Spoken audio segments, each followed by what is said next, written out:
come out of a cutting phase or a calorie deficit. I was in one for 5 months all up. I wanted to share my results in this video and also what the next steps look like for me, which is going to be a reverse diet. I wanted to just explain why I've chosen that. Hello, welcome back to my channel.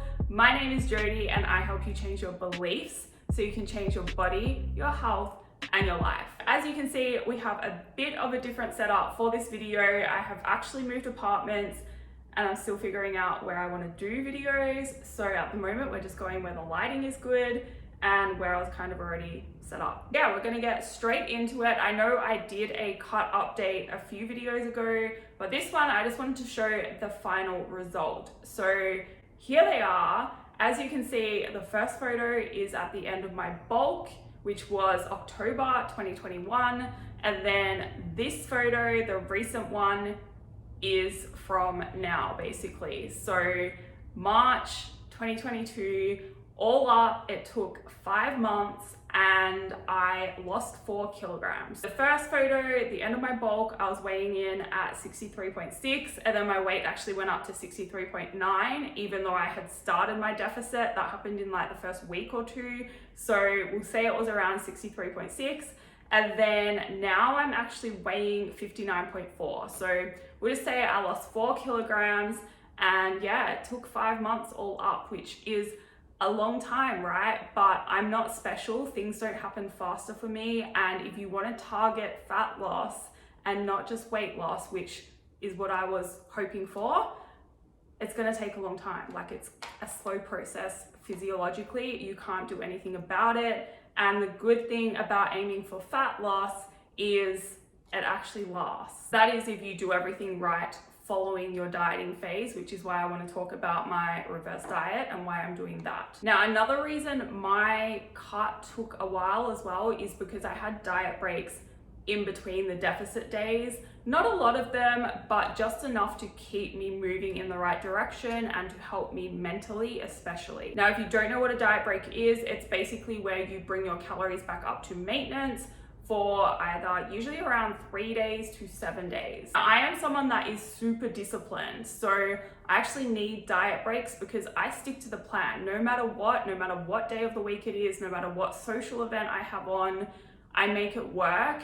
And so diet breaks help not only mentally but physiologically as well, especially if you are already pretty lean, which I would classify myself as someone who is already lean, trying to get leaner.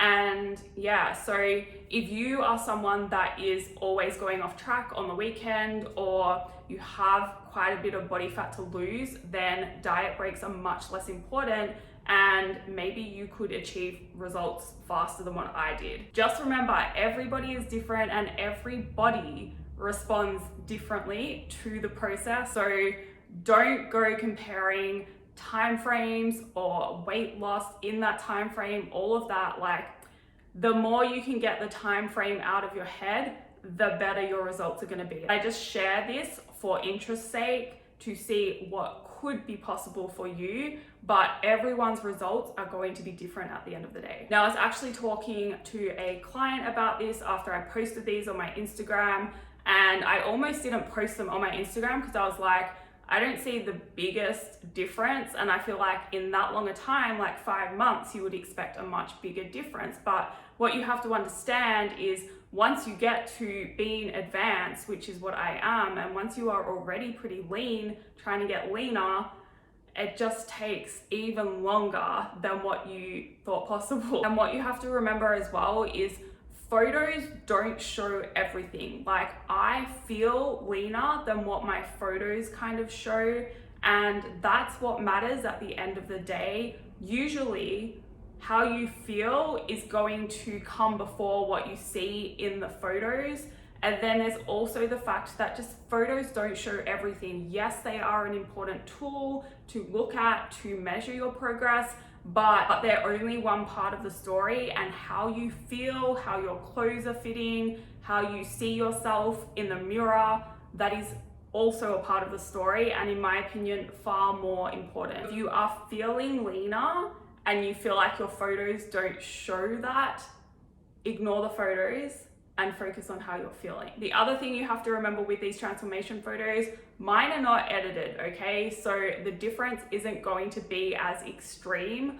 A lot of the ones you see online are either edited or the lighting is very different to kind of overemphasize muscle definition, or how they pose. Like, I have seen a particular coach recently posting transformation photos, and everyone, I picked this up and I was like, okay, this is what she's doing. Everyone in the first photo is just standing normally, and then everyone in the second photo was posing. Their leg was out, their quads were a bit more flexed, like their arm was flexed. You could tell they were like, it's so, if you're not standing just normal, then of course you are going to look a lot more defined if you're kind of flexing all the right muscles, if you're elongating your legs, all of that. Like, there's just so many tiny tricks that people use, so you have to be really careful. All right, so they were my results. Now I want to go over what is next for me, because the journey isn't over. I have more muscle to gain, more strength to build, and then there will be another cut to lose some more body fat and reveal the extra muscle built. But I'm not going straight from a cut to a build. I am reversing up back to maintenance, and then I'll likely move straight into the build from there. But the way I build calories or go into kind of like a surplus or a bulk phase is very slowly, kind of like a reverse diet anyway. I'm just measuring things differently. Now, when I talk about reverse dieting, you also have to understand there are various uses for reverse dieting. If you are someone that is a chronic undereater, if you have adapted to really low calories but still have body fat left to lose, then what I'm gonna say now doesn't apply to you. This applies to you if you have finished your dieting phase, you've reached your goal, and you want to go back to eating a more reasonable amount of food without gaining back body fat. A lot of coaches don't like reverse dieting for that, and I understand that. If you've reached really low calories towards the end of your dieting phase and your biofeedback is really negative and your health is also starting to suffer, then I would also not look at reverse dieting. I would get yourself back up to maintenance as fast as possible. But for me, I ended my diet on 1750 calories, which is still pretty decent, and my health is intact. One of the biggest markers, if you are female, of health is your period. So if you are not getting your period, if you are dieting and you lose your period, that is a really bad sign. And if that happens to you, then I would definitely bring calories back up ASAP. But for me, that wasn't the case. My health is still intact, so I am reverse dieting. I like it as a process, and again, it suits me because I am so disciplined. Now, there are a few main reasons that I really like it and it works well for me. The first one is I actually find it really hard once I'm on lower calories to go back to eating around maintenance. Like, usually it's a decent jump, and even when I have my diet breaks, I struggle to hit my calories during those. So I will go about eating whatever I want for the day, but I don't have that hunger back yet, and I find it really difficult. Now, the next reason I like to reverse diet is I am someone that, I wouldn't say I'm scared of gaining body fat anymore, but I definitely don't want to gain body fat for no reason. So what can happen if you end your diet without thinking about what your process is going to be afterwards and just go back to eating whatever, you can very easily overshoot your maintenance and gain back body fat, right? Which I don't want to do. So it's very important that once you finish your diet, either decide to reverse diet to find what your new maintenance truly is, or you need to calculate your new maintenance calories, and then I would even go a little bit under that just to be sure. Start hitting that, assess your progress, assess your biofeedback, and then that's how you kind of know if it's enough, or maybe you do need to go up a little bit more and play around with it like that. Now, the last reason I really like reverse dieting is it helps me transition to a bulk mentally as well. Like, it's very easy to get used to feeling super lean and just get used to the calorie deficit life and dieting kind of mindset. And it takes a bit of a shift to then go the opposite way, right? And so having that bit extra time to slowly build my calories up and transition out of the deficit mindset, it really helps me. Like when it comes to eating more food as well, if I can do it in a slow and controlled way and can see how it is impacting my body as I go, and still be able to make changes to control things if I don't like what's happening to my body, that just makes me feel more comfortable about the process, especially when it comes to building. That is what I'm doing. I'm reverse dieting. As I said, my calories got to 1750 and now they are on 1900, which still isn't a lot of food for me. I finished my bulk on 2850 calories. And so yeah, we're in probably a deficit still, to be honest. It will be interesting to see what my body weight does over the next few days. Yeah, I can't really tell you when my calories are gonna go up again or by how much. Usually I increase by around 5%.